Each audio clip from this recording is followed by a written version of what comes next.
n'abakatuliki nasigala n'abasiraamu bange kyekyaleeta eddiini ez'enjawulo wakati wa Mwanyina Nsereko nange ate nze neneenywerezaayo ddala eno anti era wabulawo omusiraamu ampoowa ambakireke nanneewasiza akati nenywerera ddala eno mu bantu b'ekibiina kya Nabbi Isa. Ffe Abaganda tetulina kigambo kye bayita kazini. Singa amala njogera muzungu n'aligambye nti Nsereko Muhammed kazini brother wange. Neffe kye kigambo tetukikola ki? Tetukirina, kizibu abeera ku ludda lwa maama yekka.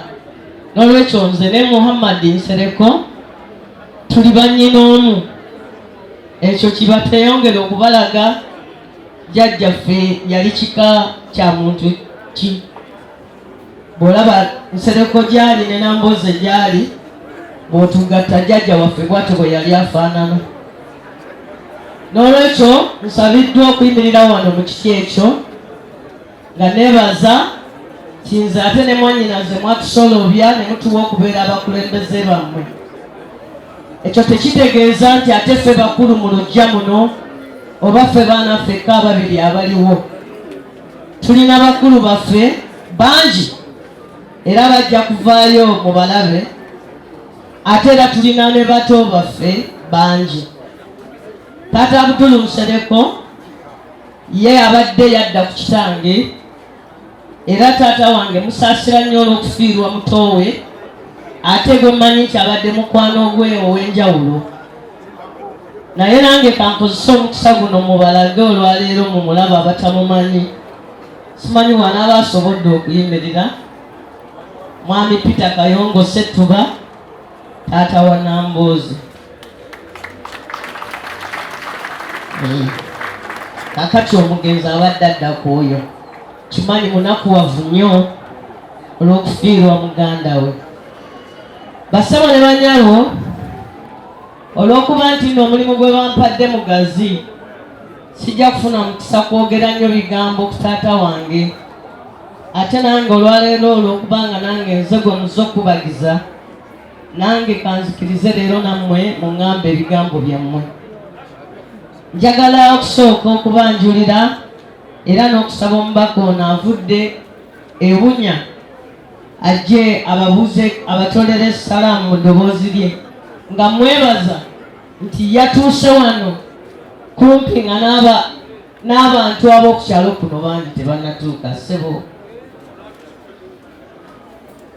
salaamu alaikum wa rahmatullahi wa barakatuh. Inna lillahi wa inna ilaihi rajiun. Amanya Alhaji Idi Isabirye, mubaka wa palamenti nkiikirira abantu ba Bunya County South mu Mayuge District, era ndeeta okunakuwala okw'amaanyi okuva Busoga kuba nze chairperson wa Busoga Parliamentary Caucus.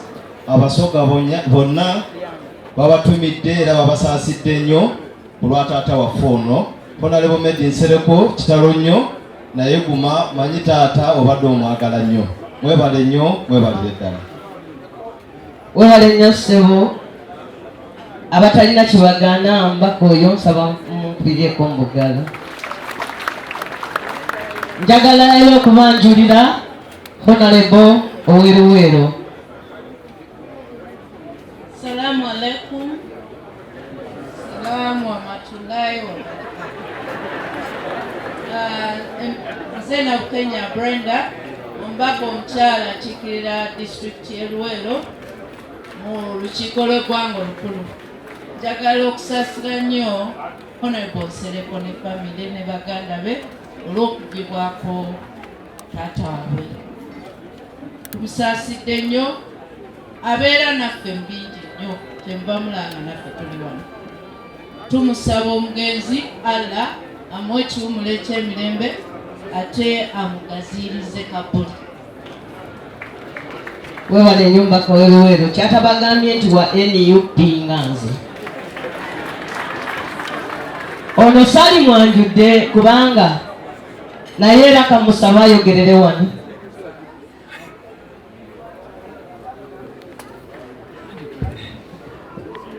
Assalamu alaikum wa rahmatullahi wa barakatuh. Inna lillahi wa inna ilaihi raji'un. Nze Nabukeera Hanifa era gavana w'omuwano w'Omukono. Nze mbakyaziza wano olw'okuba leero mbakyaziza mu nsonga ya nnaku. Naye nga nze omubaka omukyala atwala disitulikiti y'e Mukono. Ate mu ngeri y'emu endala Hajji Nsereko era nze mutwala mu by'amateeka mu ofisi yaffe Nsereko Mukalazi and Company Advocates. Era nze mukama wa kimanyi bulungi. Si bwe kiri Hajji? N'olwekyo tusse okusaasira bakungubazi bannange mwenna abali wano olw'okufiirwako kitaffe Alhaji Abdul Nsereko. Njagala kwogeraniza ebigambo bibiri ojja kunzikiriza ng'era omuwala aze kutwala wano nti akatono ennyo Hajji nze ndi muwala nange mu maka gano era tukuze ffenna Nsereko nga famire zaffe ffe waffe batuzaalibwa Kibuli nga bo bawondi Kampala. Naye njagala okwebaza olwa Hajji embeera z'abadde atutambulizaamu ng'atubuulirira. Hajji abadde very liberal ng'ali soba era mu mbeera eyo ekibiina kyabaddemu nze bwe namala okuwangula naŋŋamba nti Nabukeera ogenza okukiikirira abantu b'e Mukono naye togenze kukiikirira abantu b'e Mukono bokka ogenze kukiikirira ggwanga lyonna.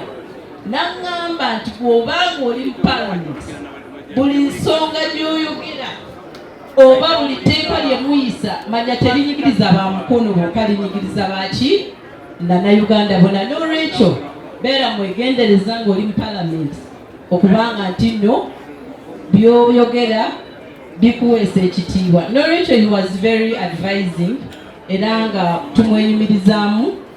Nsaba Allah amuwe ekyuma eky'emirembe. Inna lillahi wa inna ilaihi raji'un. Tuyanza nnyo nyawo kati kanzire wano ku mubaka ono ate kati palamenti yagitulekera akulembera akakiiko ak'obwenkanya. Ennaku ezo yakola lipoota ey'obwenkanya.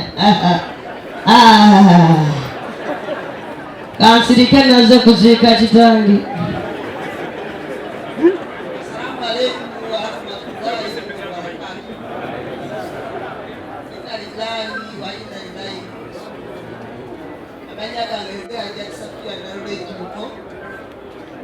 Nambozze ate mbabaka naye nga mbaka wa 8-9-10 naye kati President Museveni n'ampa okubeera kyafasulu akakiiko k'obwenkanya. Naye ekisinza okundeeta wano kalina akava ku yunivasite nembeera kansala wa Kampala State Council Hajji omugenzi ono eyali sipiika baali baana bato n'atubeera nakuliza okuteesa twasobola n'ogenda mu palamenti nekwagalayo ebisanja ebiwera n'okubeera nga tuweereza kati. Nsaba Allah amutaase amwetumbula eky'emirembe. Olunaku lwaleero oluzibu ennyo olwakabuli alumuyiseeko bulungi. Webale nnyo maama ow'obwenkanya. Wamma maama ow'obwenkanya lwaki lwa DPC n'owaaluwa naye abeera Muganda. Ambanjulira omubaka ono eyakatuuka.